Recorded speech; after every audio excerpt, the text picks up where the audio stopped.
What is your view on Islam?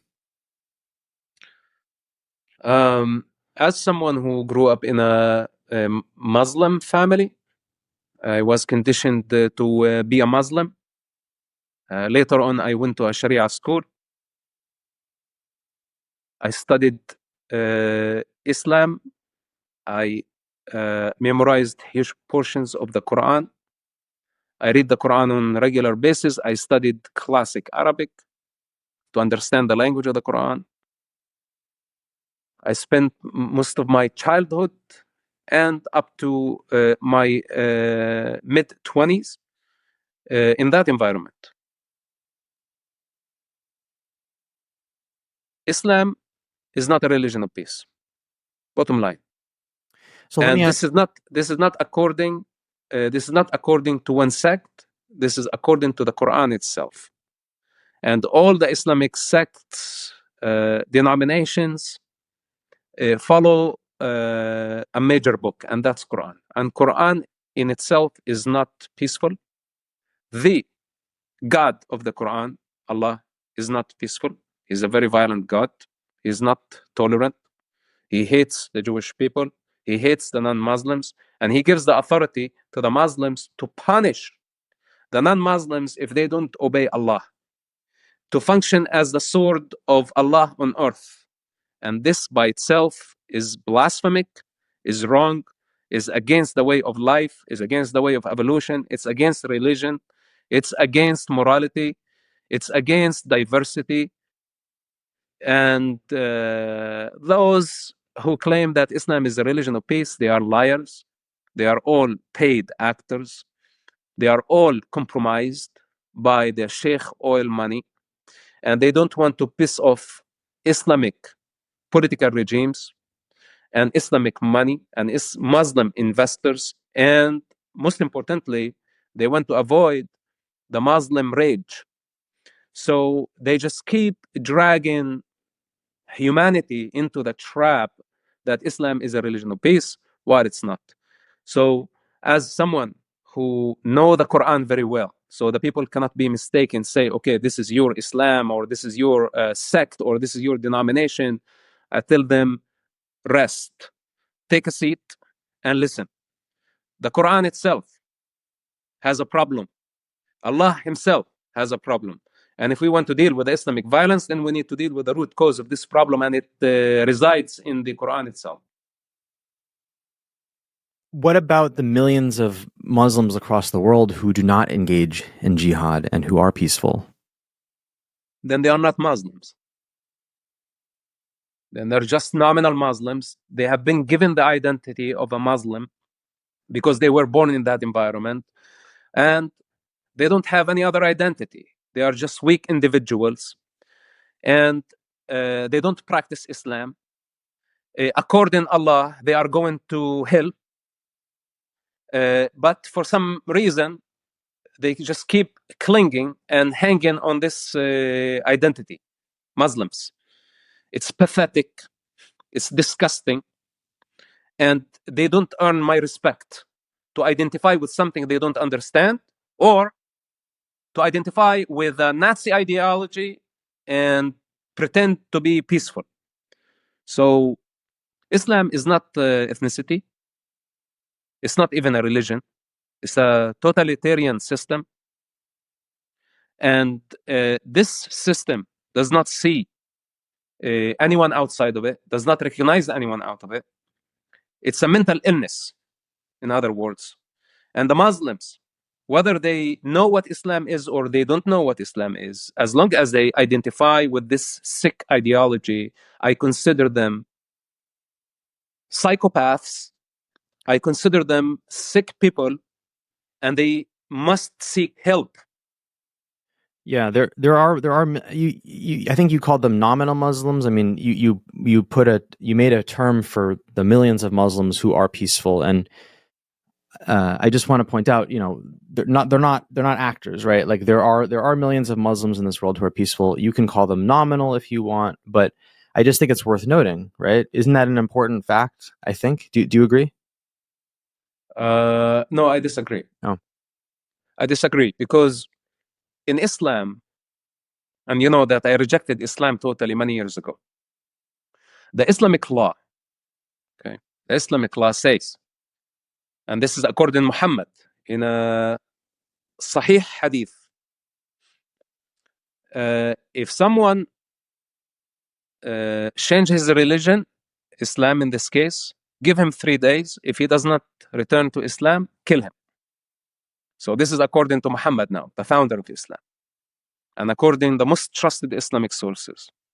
So now there is a death sentence to me against me by this totalitarian system.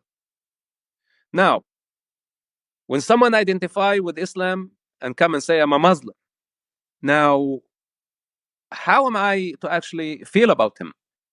If there is a death sentence against me and against, by the way, many ex-Muslims, that we are supposed to be beheaded for just rejecting our belief system and its delusion.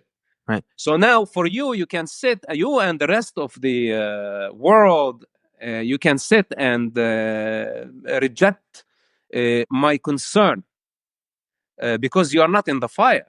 There is no death penalty hanging over your head. There is no price over your head. You are sitting in comfort. We are fighting for our lives. Me and thousands of those who rejected the Islamic ideology. And there are perpetrators out there who want us dead. Now, when some Mustafa, because he was born that way, come and create a false sense that Islam is a religion of peace, they are already complicit in this crime. They are already taking the side of the enemy. They are already giving cover to those who want to harm me and harm the rest of civilians and the rest of non-Muslims across the world. This is why I stand firmly and say, what makes you a Muslim? Are you a practicing Muslim? Then you are a jihadist. Or at least you justify the jihad. If this is what you do, this means that you are my enemy. It's as simple as that. Now you tell me they are peaceful, not peaceful. How do I know? Look, I know these issues are contentious, and I really hope that none of my questions are coming off silly. You know, when I say, oh, I'm curious, and you're thinking, Jake, like, you're curious. I feel like I don't want my curiosity to come off as childish. I mean, these are serious issues we're talking about. So, so here's my thought. I want to hear what you think about this. So you're talking about Islam, and you know the Quran very well. So I'm not going to dispute that. So I'm Jewish, right? I'm culturally Jewish. I'm not religious, but I consider aspects of my culture. There are elements of Judaism that I appreciate, and culturally I consider myself Jewish, right? And a quick question for you, like, would you agree that Judaism is not a religion of violence? Like, you would say Judaism is a kind religion overall. Would you agree? Look, first of all, I'm not expert on Judaism, but that's number one. Yeah, because here's what I want to say. Just my one thing. So in the Torah, there are certain in the Jewish Bible, there are certain laws that are they're obsolete, they're considered cruel, and they're no longer in practice. Okay, so one such law is stoning for adultery. It's in the Torah that adultery can be punishable by death. It's in the Torah that you can have the death penalty for a blasphemy, and so as a Jew, I stand against all of those things. And the reason I can be Jewish and be against certain rules in the Torah is because I don't consider Judaism to be a literal, like I don't take the Bible literally. I don't take it literally. And so I discard the elements that I think are unethical. And so I don't mean to anger you, but I think my final question on Islam is that, don't you think that in the same way that I can be Jewish and discard the immoral aspects of the Torah, you can be Islam, or you can be Muslim rather, a moderate, or as you say, nominal Muslim, and discard the elements of the Quran which you feel are unethical? Is that a possibility? Okay. Let me ask you this. So you say that it's violent because it's stoning adulterers or those who commit adultery. Does it specify that they are to stone the non-Jewish? I don't know. Also? I don't know. I don't know. Okay. Is it specific that it stones the Muslims? Does it mention the Muslims by name in the Torah? I don't know. Or the Christians? I don't know. I could look it up. Okay. I don't. Well, it doesn't. Yeah. It doesn't, and that's the difference in Islam. Islam points out a Jewish and a Christian population. The Christians and the Jews are mentioned by name in the Quran.